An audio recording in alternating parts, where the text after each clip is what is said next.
Hello everyone, good morning to all of you. Welcome to my YouTube channel Akhilesh Maths. चलिए very fast आप सभी लोग जुड़ें और हम लोग पार्ट थर्ड मैथमेटिक्स ऑनर्स के सीरीज में जो हाइड्रोस्टैटिक्स पढ़ रहे थे उसमें हम लोग आज पढ़ने जा रहे हैं बहुत important relation CP minus CV equal R। जो यह चीज़ आप लोग बचपन से पढ़ते आ रहे हैं, बचपन से कहने का मतलब जो 11-12 आप पढ़ते आ रहे हैं ना, बहुत इंपॉर्टेंट भी है, एग्जाम में बहुत बार आया भी है। तो लेटेस्ट अभी 13 और 15 में आया है, 15 के बाद भी आया होगा। फिलहाल मेरे पास क्वेश्चन उपलब्ध नहीं है, ये मैंने TMBU का लिखा है। अदर यूनिवर्सिटी में जो भी बच्चे पढ़ रहे हैं वो अपने सिलेबस में देख लेंगे। यदि गैस सिलेबस में होगा जरूर है, गैसे से सिलेबस में होगा तो कहीं ना कहीं एग्जाम में वह किसी पेपर किसी ग्रुप में कहीं ना कहीं आ ही रहा होगा, ठीक है ना। तो मैंने ये TMBU का लिखा है। 17 तक में जो मेरे पास उपलब्ध क्वेश्चन 17 तक था उसमें हमने देखा कि 13-15 में आया है, उसके बाद भी आया होगा, 17 के बाद भी जरूर है कि 20 तक के एग्जाम में जरूर आया होगा, ठीक है ना। तो बहुत इंपॉर्टेंट है। तो जो भी बच्चे जुड़ चुके हैं एक बार हमें कमेंट कर बताएं। और कल मैंने बहुत प्रयास किया लेकिन टेक्निकल इशू की वजह से मैंने नहीं ले पाया। ऐसे प्रयास रहेगा कि डेली आप लोग का क्लास हो, भले टाइम आपका फिक्स नहीं रहेगा। तो टाइम फिक्स तभी होगा जब आप लोग को जो टारगेट दिया गया है टारगेट पूरा करना होगा, ठीक है। लेकिन डेली क्लास लेने का मैं प्रयास करूँगा, टाइम श्योर नहीं रहेगा। हाँ, जब आप लोग टारगेट पूरा कर देंगे तब तो जब टाइम बोलेंगे उसी टाइम में क्लास लेंगे। चलिए जुड़ चुके हैं Suman Raj Bhagalpur, good morning, very fast, जल्दी से आप लोग जुड़े हैं और एक बार हमें कमेंट कर कंफर्म कर दें, क्योंकि थोड़ा फास्ट चलना पड़ेगा क्योंकि आप पार्ट 2 का फिर क्लास 8 बजे से लेनी है ना। चलिए फटाफट। चरणदीप कुमार जुड़ चुके हैं। BSc पार्ट 2 का क्लास होगी, बिल्कुल 8 बजे होगी आपकी क्लास। चैनल सब्सक्राइब किए होंगे तो नोटिफिकेशन आपको मिल गया होगा, नहीं किए होंगे तो विजिट आपको बार बार करना पड़ेगा। अब करना नहीं करना आपकी मर्जी है, ठीक है। सब कुछ क्लियर है, स्टार्ट करें। चलिए ठीक है। देखिए बच्चे, हम लोग को यहाँ प्रूव करना है CP minus CV equal R। सबसे पहले आपको समझना पड़ेगा CP क्या है और CV क्या है और R क्या है, तभी आप कर पाएंगे। CP जो बच्चे हैं इस बात को आप समझने का प्रयास करेंगे। CP जो है specific heat at constant pressure, ठीक है ना। और CV को क्या बोला जाएगा? Specific heat at constant volume. और R को क्या बोला जाएगा स्टूडेंट? Gas constant.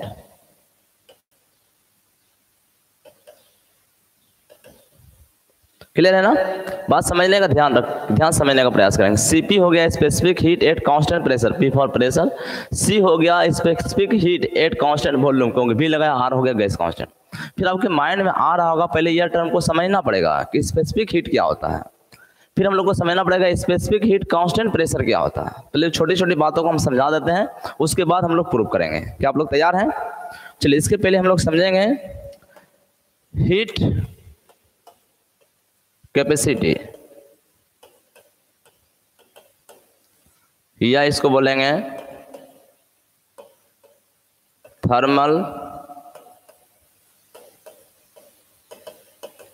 कैपेसिटी। क्या कोई डिफाइन कर सकते हैं थर्मल कैपेसिटी को कैसे डिफाइन किया जाएगा? या हीट कैपेसिटी किसको बोला जाएगा? देखिए, the heat capacity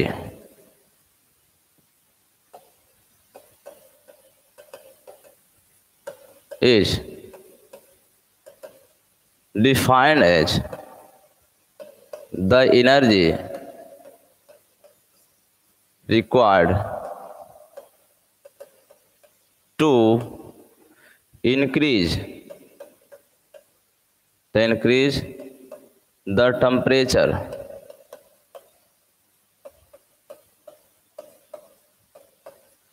of a body by 1 degree centigrade, या आप बोल सकते हैं 1 डिग्री 1 केल्विन। बच्चे समझने का ध्यान देंगे, बिल्कुल आराम से समझना हम लोगों को। कहोगे तभी आप समझ पाएंगे, ठीक है ना। चलिए क्या लिखा है, the heat capacity is defined as the energy required, उतना एनर्जी आपको रिक्वायर्ड होनी चाहिए, ठीक है, ताकि टू इंक्रीज या राइज कर दीजिए, इंक्रीज या राइज कर दिए, sorry, to rise the temperature of a body या ऑब्जेक्ट, ठीक है, ऑफ ए बॉडी बाय कितना होना चाहिए, 1 डिग्री सेंटीग्रेड से हो या तो 1 कैलोरी से हो, कहने का केल्विन से, के फॉर केल्विन, ठीक है, 1 डिग्री सेंटीग्रेड या 1 केल्विन, कहने का मतलब इतना आपको टेम्परेचर दिया जाए, इतने टेम्परेचर का आपको जरूरत हो, इतने एनर्जी का आपको जरूरत हो, इतना एनर्जी आप लगाएं ताकि जो उस बॉडी है ना, वह बॉडी या ऑब्जेक्ट का जो आपका टेम्परेचर है, इतना एनर्जी आपको लगाना है ताकि उस बॉडी का टेम्परेचर 1 डिग्री सेंटीग्रेड या 1 केल्विन से बढ़े। उसी को बच्चे में हम लोग बोलेंगे हीट कैपेसिटी बोलेंगे। पास में रहना, दैट इज, इसको हम शॉर्ट में डिनोट करें, डिफाइन करें, कैपिटल सी से डिनोट किया जाता है आपको हीट कैपेसिटी को, जो यह हो जाएगा Q/ΔT, ठीक है ना। Q किसको बोला जाएगा, यह हो गया आपका Q, कि Q क्या हो गया, आप जो एनर्जी लगाए है ना, एनर्जी,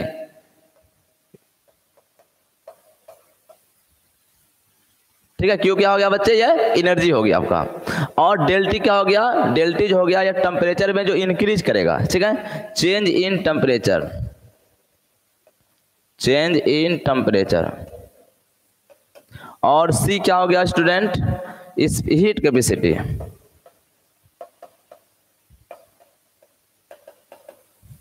ठीक है। चलिए एक एग्जांपल भी आप ले रहे हैं, ठीक ना, ये एग्जांपल का आप लोग समय स्क्रीनशॉट ले लो जिनको लेना है भाई। चलिए इस एग्जांपल को आपको समझाने का मैं प्रयास करता हूं। चलिए एक एग्जांपल यहां ले रहे हैं, मान लेते हैं Q जो आपने एनर्जी लगाया, या मान लेते हैं कि 500, जब भी लगाएंगे तो जूल में होगा, 500 या 5000 जो भी लीजिए, इतना जूल मैंने एनर्जी उसमें लगाया, ठीक है ना। तो टेम्परेचर ऑटोमेटिक इंक्रीज करेगा ही करेगा, उसमें तो नो डाउट। तो मान लीजिए उसका टेम्परेचर में जो चेंज हो रहा है बच्चे, वो 10 डिग्री सेंटीग्रेड ले लिए, क्लियर है ना। तो आपको क्या होगा, देन हम लोग को निकालना है क्या, हीट कैपेसिटी C, जो अभी आपने पढ़ा Q/ΔT, Q हो गया बच्चे कितना, 5000 या 100 जो भी लेना है ले लीजिए, 10 डिग्री सेंटीग्रेड, यहाँ से बच्चे आ जाएगा 5 डिग्री जूल पर डिग्री सेंटीग्रेड। बस में रहना, किन्हीं को कठिनाई तो कमेंट साथ साथ करते जाना आप लोगों को, ठीक है ना। चलिए अब बच्चे हम लोगों ने सीखा, क्या सीखा, या हीट कैपेसिटी बोलेंगे, या तो इसको आप बोलेंगे थर्मल, या तो आप क्या बोलेंगे स्टूडेंट, थर्मल कैपेसिटी, क्लियर है। अब हम धीरे धीरे बढ़ते जाएंगे डिफिनेशन की ओर, तभी वो चीज हम लोग प्रूव कर पाएंगे। अब हम बात करते हैं स्पेसिफिक हीट की, ठीक है ना। चलिए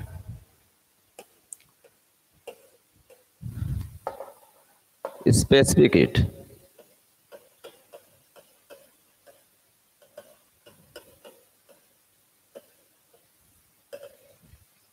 अभी हम लोगों ने क्या पढ़ा, अभी हम लोगों ने पढ़ा क्या, थर्मल कैपेसिटी, ठीक है ना, ये हीट कैपेसिटी। अब क्या पढ़े जाना, स्पेसिफिक हीट कैपेसिटी भी बोल सकते हैं, ठीक है, स्पेसिफिक हीट कैपेसिटी ही बोल दीजिए।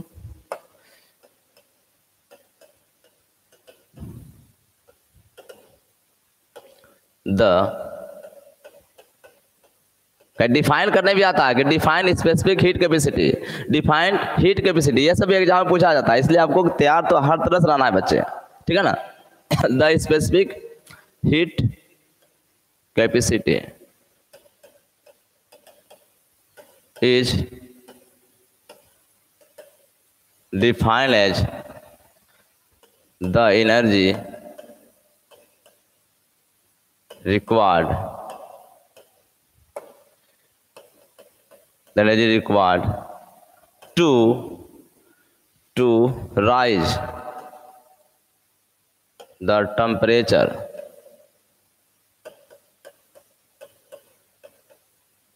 of 1 kg किसका करना भाई? Temperature of 1 kg of a substance, ठीक है ना। उसमें सिर्फ क्या लिए थे, किसी बॉडी का जो टेम्परेचर है इतना एनर्जी लगाना है कि 1 डिग्री से इंक्रीज कर दे, 1 डिग्री या 1 केल्विन कर देंगे, है ना। आगे लेंगे, the specific heat capacity defined as the energy required, उतना एनर्जी आपको लगाना है उसमें to rise the temperature of 1 kg of a substance. मतलब क्या लेंगे, 1 kg सबस्टांस या यूनिट kg ऑफ सबस्टांस, है ना, unit mass of a substance, ठीक है, बाय द टेम्परेचर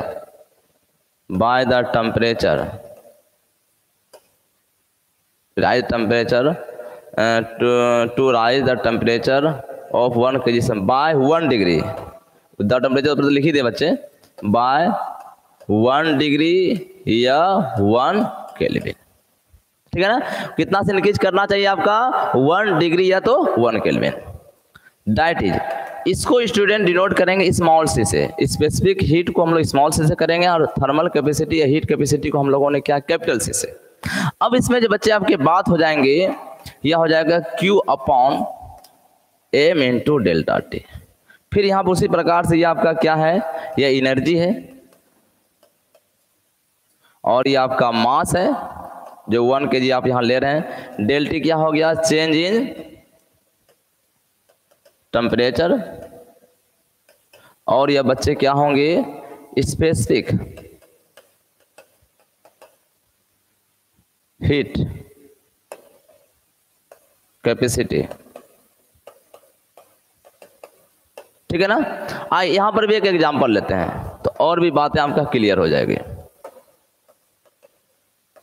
ठीक है ना। चलिए क्यों ले लिए, यहां पर भी हम 5000 जूल, ठीक है ना।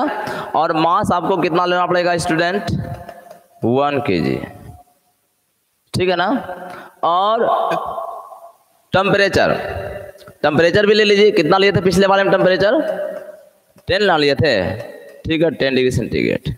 तो स्मॉल सी जो आएगा आपका Q upon m into del t, तो यह हो गया 5000 joule upon 1 kg into del t हो गया 10 डिग्री सेंटीग्रेड, तो ये आपका आ जाएगा 500 जूल पर KG degree centigrade.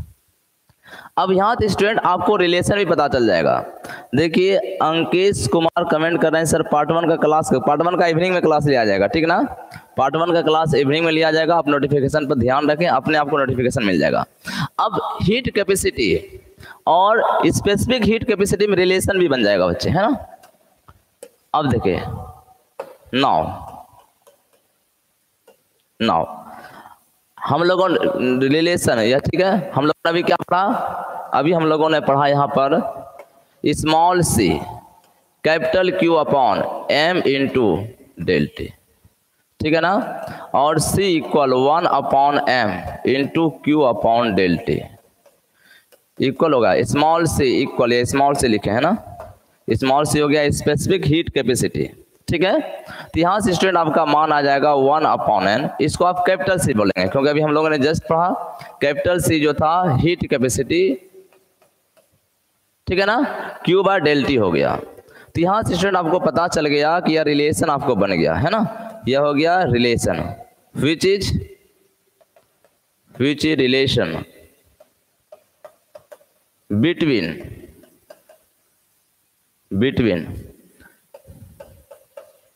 Heat capacity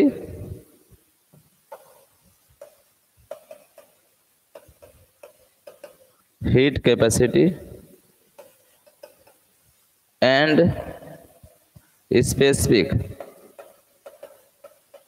heat capacity. यदि कभी रिलेशन भी करना होगा तो इतना चीज आप उसमें दिखा सकते हैं। चलिए यहाँ तक सारी बात आप समझ पाए होंगे, जहाँ स्मॉल सी आपका क्या हो गया स्पेसिफिक हीट कैपेसिटी,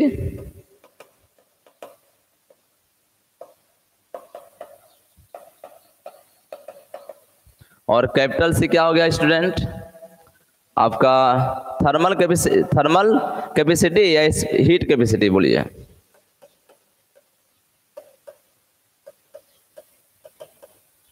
और ये स्मॉल m हो गया मास। ठीक है, आगे चलें। अब हम लोग छोटा छोटा डिफिनेशन पर आएंगे। अब जो हम लोगों ने यहाँ पर आपको बताया, इसका स्क्रीनशॉट पहले आप ले लीजिए। इसके यहाँ जो हमने अभी बताया आपको, क्या बताया था यहाँ पे ध्यान दीजिए। अब हम लोग को यह टर्म जानना है, स्पेसिफिक हीट तो हम लोग समझ गए, और उसके साथ साथ स्पेसिफिक हीट कैपेसिटी भी हम लोग समझ गए। सॉरी, हीट कैपेसिटी के साथ साथ हम लोगों ने समझा स्पेसिफिक हीट कैपेसिटी भी समझ लिया। क्या मतलब स्पेसिफिक हीट भी समझ लिया, स्पेसिफिक हीट कैपेसिटी या स्पेसिफिक हीट बोलिए। ठीक ठीक है। अब हम लोग को जानना है specific heat at constant volume, specific heat at constant pressure. ठीक है ना, चलिए।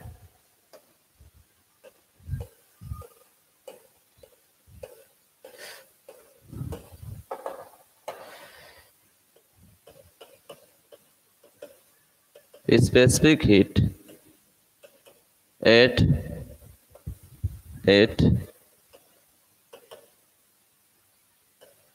Constant pressure. चलिए, यहां तक यदि किन्हीं को किसी तरह का समझदारी में पहले दिक्कतदारी हुआ तो आप कमेंट करके पूछ लें, क्योंकि हम आगे अब चलने वाले हैं इसी प्रकार से। सुमन कुमराज बोल रहे हैं भागलपुर, आपका क्लास, ये तो आपको पता करना पड़ेगा भाई, आपको खुद पता चल जाएगा, किसी से पूछिए पता चल जाएगा। ठीक है ना। यहां तक किन्हीं कोई कठिनाई हो तो कमेंट करके आप पूछ सकते हैं। स्पेसिफिक हीट और हीट कैपेसिटी जो पढ़े, कोई कंफ्यूजन हो तो कमेंट करके पूछ सकते हैं।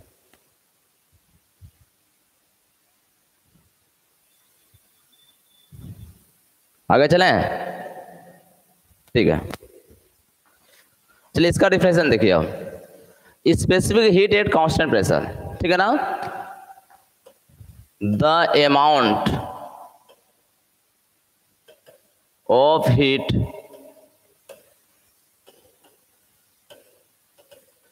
required to rise the temperature,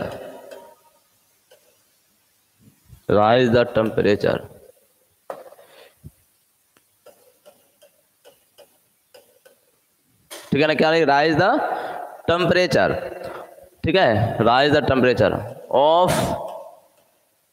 unit mass,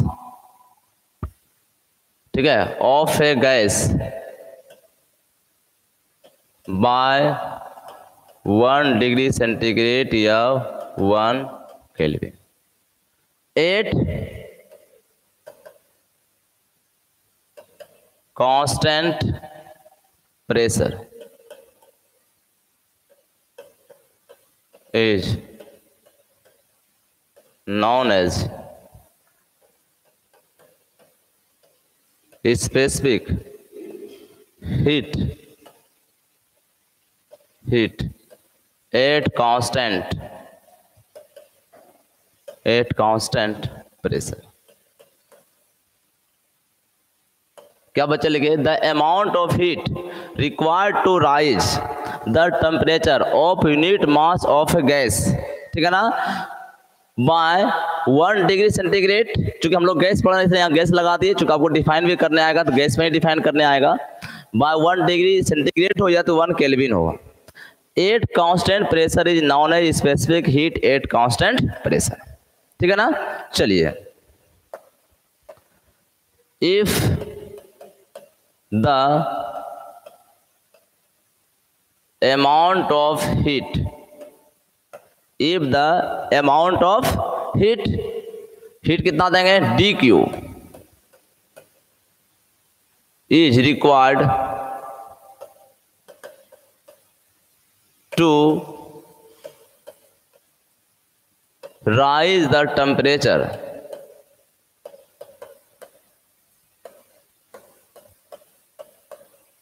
rise the temperature, ठीक है। देखिए, कहने का मतलब क्या हुआ, चूंकि आपको इतना हीट देना है ताकि उसका टेम्परेचर कितना से इंक्रीज करे, 1 डिग्री करे, ठीक है ना। तो लिखे, if the amount of heat, कितना हीट हम लोग दे रहे हैं यहाँ पर, डी क्यू हीट दिए। If amount of heat d q is required to rise the temperature of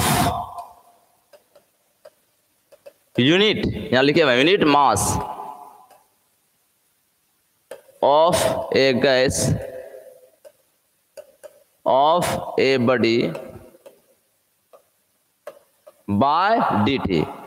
चूंकि हो गया था amount of heat d q, जो हम लोग को जरूरत था डी क्यू का राइज करने के लिए टेम्परेचर को, किसका टेम्परेचर इंक्रीज करेंगे, of unit mass of gas, ठीक है ना, of a body by dt at constant pressure, ठीक है ना। तो इसी को हम लोग डिनोट करेंगे बच्चे, देन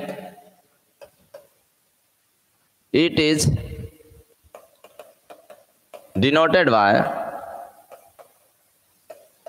बाय, चूंकि हम लोग कांस्टेंट प्रेशर लिए है ना, तो इसको CV से डिनोट करेंगे, कांस्टेंट प्रेशर, CP से कांस्टेंट प्रेशर मतलब CP, एंड डिफाइन एज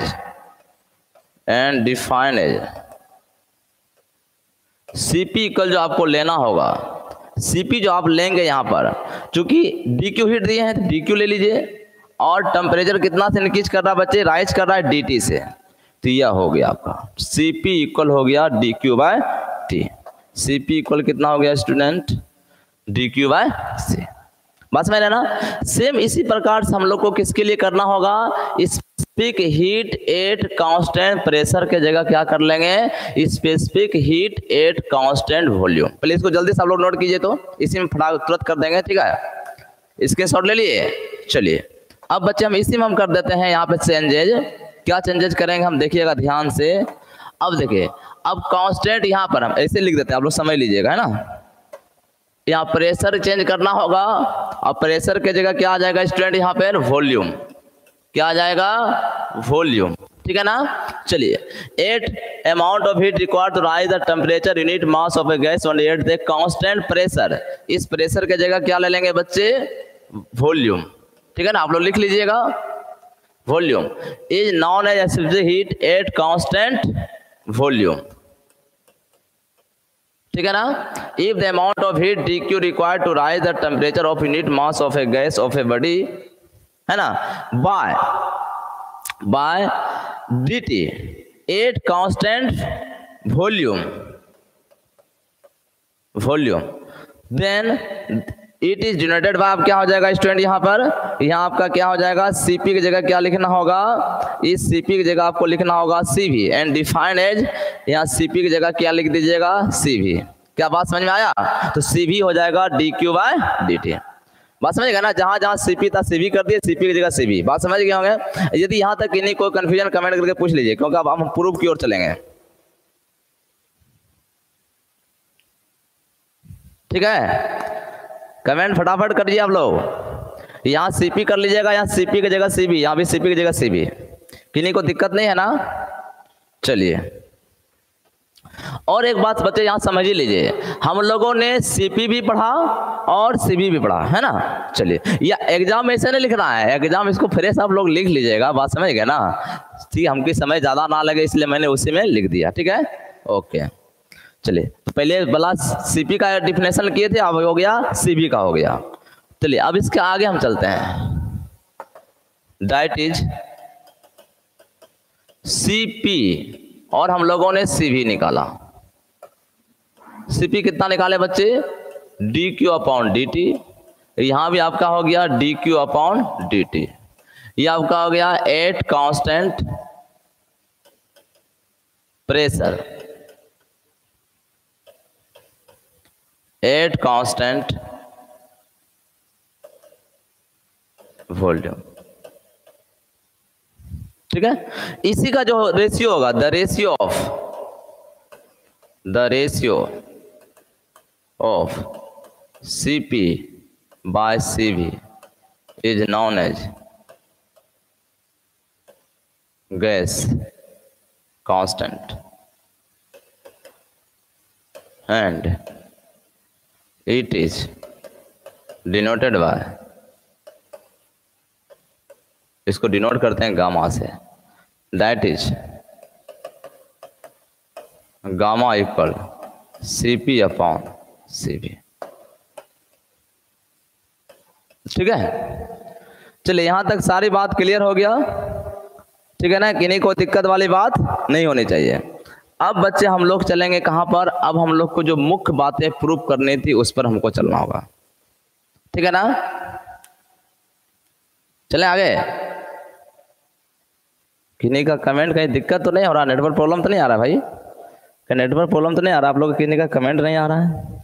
हमको मोबाइल में चेक करना पड़ेगा। जो लोग देख पा रहे हैं यदि तो कमेंट करके जल्द से जल्द हमें बताएं कि कल से नेटवर्क इशू आ रहा है। ठीक है ना? नो, चलिए राजीव मैथ्स का आ गया, नो प्रॉब्लम। चलिए अब बच्चे हम लोग चलते हैं, प्रूफ करना जो था आपको, प्रूफ क्या करना था? नो, अब हम लोग को जो प्रूफ करना है, to prove CP minus CV equal R, इस चीज को हम लोग को प्रूव करना है।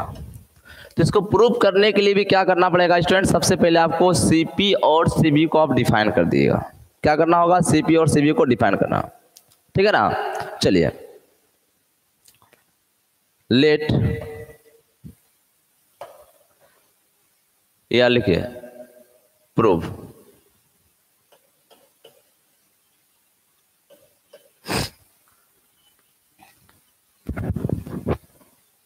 Late amount of,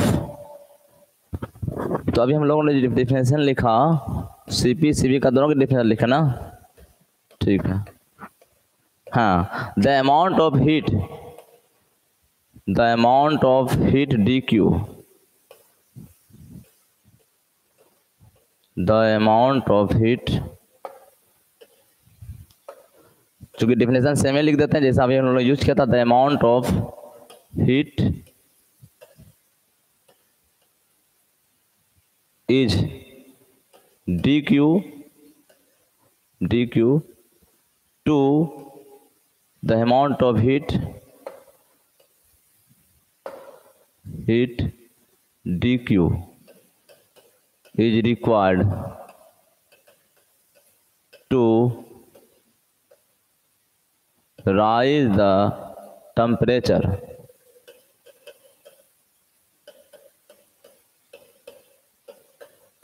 of unit mass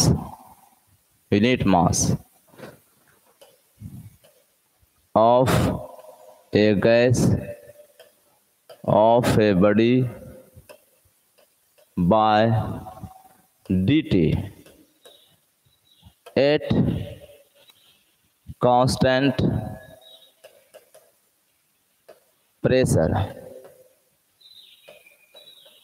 then, तो अभी हम लोगों ने क्या पढ़ा बच्चे? CP इक्वल हो गया था DQ upon DT, that is, तो DQ यहां से निकल जाएगा CP इंटू DT, ये आपका इक्वेशन 1 हो गया। बात समझ गया ना? क्या लिखे? The amount of heat DQ is required DQ का जरूरत आपको है, to rise the temperature of unit mass of a gas of a body, किसी बॉडी के गैस के राइज करने के लिए, बाय dt से इंक्रीज होगा एट कांस्टेंट प्रेशर, देन, तो उसको CP इक्वल डिफिनेशन अभी हम लोगों ने लिखा था, ठीक है ना? CPN लिखे थे, the amount of heat DQ required to rise the temperature of unit mass of a gas of a body dt equal this. चलिए एक हो गया डिफरेंस। दूसरा हम लोगों ने लिखे आल्सो एंड अगेन, क्योंकि दोनों को डिफाइन तो करना पड़ेगा क्योंकि CP भी है और CV भी है। Again the amount of heat DQ is required to rise the temperature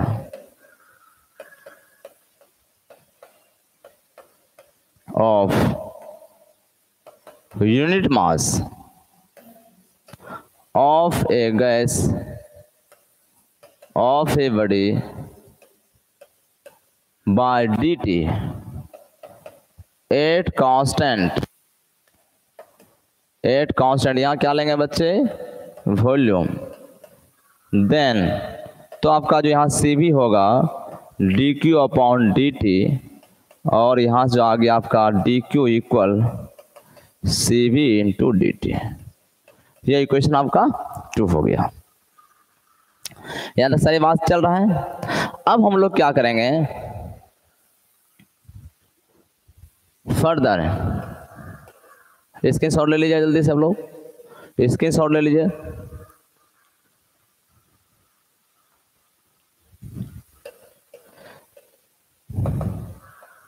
further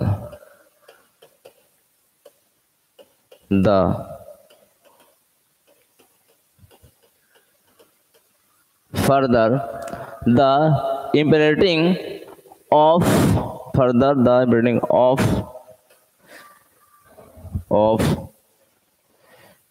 energy dq। ठीक है, इम्पेरेटिव मतलब क्या हुआ, आपको प्रदान करना, इसको आप प्रदान देंगे, उसमें क्या करेंगे, प्रदान करना। यदि आप उसमें हीट प्रदान करेंगे, ठीक है ना, हीट ऑफ एनर्जी लिखिए या हीट ऑफ क्वांटिटी।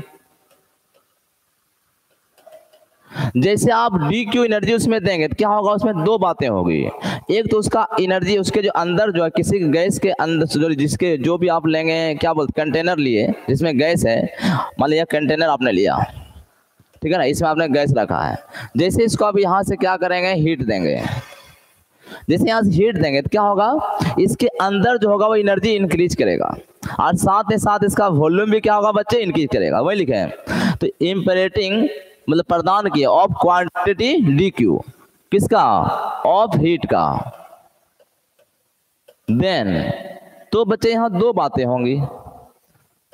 देन पहली बात क्या होगी बता सकते हैं, पहली बात क्या होगी, इंटरनल एनर्जी इंक्रीज करेगा, to increase internal energy of a gas by d. किससे इंक्रीज करेगा बच्चे, वो डी से इंक्रीज करेगा। ठीक है, ठीक है। दूसरा क्या होगा, प्रोड्यूस एन एक्सपेंशन डी भी इन वॉल्यूम भी। दूसरा हम लोगों क्या उसमें क्या होगा, प्रोड्यूस एन एक्सपेंशन मतलब क्या होगा, उसके वॉल्यूम में भी एक्सपेंशन होगा, कितना से, डीवी से। बस में रहना। अब आप लोग को क्या याद है, फर्स्ट लॉ ऑफ थर्मोडायनेमिक्स कौन बताएंगे, बाय देखिए भाई, आप लोग समझ रहे हैं, एस नो कमेंट करते जाना है, क्योंकि बहुत कम बच्चे लाइव भी अभी हैं, और जब तक एस ना करेंगे तो हमको कन्फ्यूजन रहेगा। इसलिए जो जितने लोग क्लास करते हैं, आपको दो बातों में ध्यान रखना है। एक तो रेगुलर क्लास करनी होगी, और रेगुलर क्लास करने के लिए कैसे पता चलेगा, तो कहीं टाइम तो भी फिक्स नहीं रखें एक हफ्ते से, क्योंकि आप लोग को क्यों नहीं रहेगा, आप लोग को मालूम है कि टारगेट आप लोग पूरा नहीं कर पा रहे हैं। इसलिए डेली क्लास लेने का मेरा प्रयास रहेगा, लेकिन आप लोग को रेगुलर क्लास करनी है, और जो पूछा जाएगा हाँ ना का जवाब भी देते जाना है। ठीक है ना, समझ में आ रहा है नहीं आ रहा करते जाना आपको। ठीक है, चलिए, तो by first law of thermodynamics,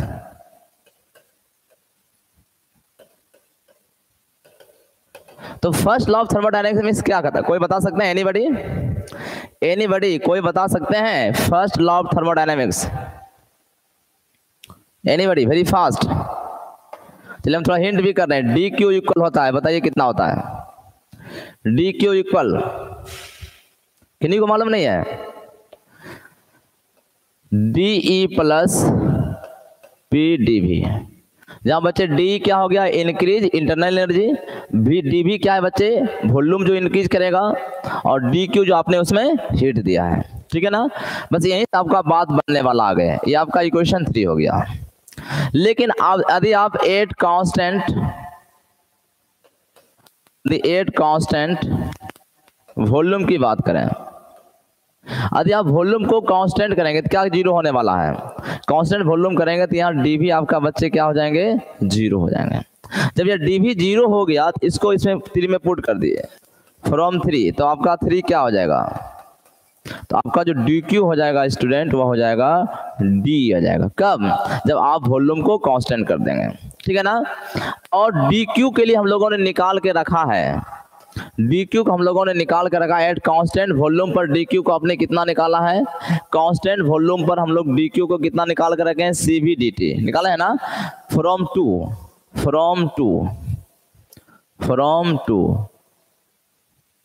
C v d t, कहां से लिखे स्टूडेंट इसको, फ्रॉम टू से। क्या बात सारे क्लियर जा रहा है ना, सी वी डी टी हो गया फ्रॉम टू से। अब यहां से आपका 3 इक्वेशन क्या हो गया, सो 3 बिकम्स,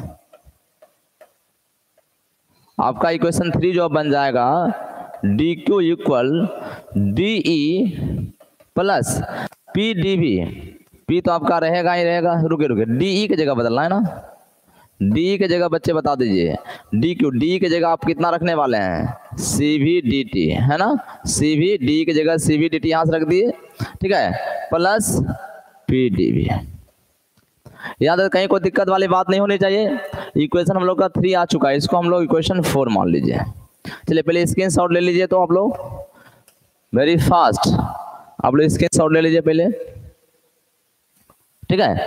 आइए अब एक चीज आप लोग बताइए हमको, एक चीज यह बताइए, for perfect gas, for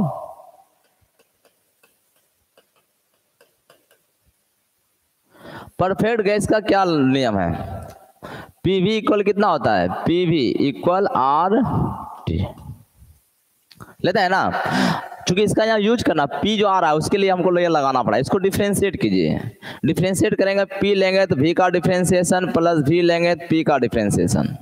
are तो कांस्टेंट है, यह क्या हो जाएगा स्टूडेंट, डी टी हो जाएगा। यहाँ से हम लोग पी डी वी का मान रख देंगे, उसमें पी डी वी का स्टूडेंट मान कितना हो जाएगा, r d t minus v d p होगा। इस चीज को उठा के किस में रख देंगे, 4 में, 4 बिकम्स, नाउ 4 बिकम्स कितना हो जाएगा, d q equal c v d t तो रहेगा student, plus p d v को लिखा जाएगा r d t minus v d p. यहां तक तो कोई कष्ट नहीं होने चाहिए, ठीक है ना। अब बताइए एट कांस्टेंट प्रेशर, हम लोग एट कांस्टेंट प्रेशर पर डिस्कस कर चुके हैं। एट कांस्टेंट प्रेशर पर क्या होगा, डीपी का मान आपका क्या होगा, 0 हो जाएगा, डीपी का मान 0 होगा। और साथ ही साथ एंड डी क्यू जो होगा स्टूडेंट आपका वो मान कितना हो जाएगा, डी क्यू एंड, या तो ऐसे डायरेक्ट लिख देते हैं सी, सॉरी ठीक है, c p equal d q by d t, या कहने का मतलब लिख सकते हैं d q equal c p into d t, है ना। चलिए अब इसको इसमें रख दीजिए, ठीक है, डाइट इज, तब यहां से बताइए क्या होगा, इसमें जब रख देंगे तो डी क्यू जो आपका निकलने जा रहा है सी भी डी टी तो रहेगा स्टूडेंट, और इस डी क्यू का मान आपको बदलना पड़ेगा, डी क्यू का मान कितना हो जाएगा यहाँ से, c p d t, c p into d t, है ना। देखिए समझ आएगा ध्यान से, इस डी क्यू को हमने रिप्लेस कर दिया किससे, c p into d t, या आप इक्वेशन 2 से भी लिख सकते हैं, फ्रॉम इक्वेशन 2 भी लिख सकते हैं, या तो ऐसा गया कांस्टेंट इसी इतने रहने दीजिए, क्या इक्वेशन 2 हम लोगों ने मान ही लिया, क्या है उसको लिखना है, क्यों लिखने की जरूरत क्या है उसको, जब डीपी हम लोग मान ही लिए आपको कांस्टेंट प्रेशर पर तो लिखने की कोई जरूरत नहीं है। चलिए 8 कांस्टेंट प्रेशर डीपी इक्वल 0, ठीक है ना, और सी पी डी पहले इसको 0 कर दीजिए, ठीक है, और डी को जगह सी पी डी टी कहाँ से लिखे आप लोग बता पाएंगे, r d t minus v into 0, ये हम लोगों ने कहाँ यूज किया, फ्रॉम वन होगा ना, फ्रॉम 1 डी क्यू इक्वल हम लोगों ने वहां लिया है सी वी डी टी, है ना। देख लीजिए फ्रॉम 1 आप इक्वेशन देख लें, डी क्यू इक्वल आपका कितना है स्टूडेंट, फ्रॉम 1 डी क्यू कितना है, c p d t, 8 constant pressure, ठीक है ना, 8 कांस्टेंट प्रेशर की बात हो रही है, तो यहाँ से डी क्यू कितना हो गया, सी पी डी टी, जब ले ही लिए है तो दोबारा उसको लिखने की जरूरत नहीं है, डी क्यू इक्वल हो गया सी पी डी टी, ठीक है ना। चलिए अब यहाँ से पता चल गया कि जब इसी इक्वेशन में जब प्रेशर कांस्टेंट रहेगा dp 0 हो जाएगा और dq की जगह यह हो गया, तो dq की जगह भी माने हम लोगों ने मान रिप्लेस कर दिया और इसको लिख ही दिए, यह टर्म आ गया और ये आपका बच्चे 0 हो गए, है ना। तो यहाँ हो गया cp dt equal cv dt plus r dt। तो dt से डिवाइड कर दीजिए, तो यहाँ से हो जाएगा cp equal cv plus r। तो यहाँ से आ गया मान cp minus cv equal r। ये स्मॉल से सब लिखा हुआ है।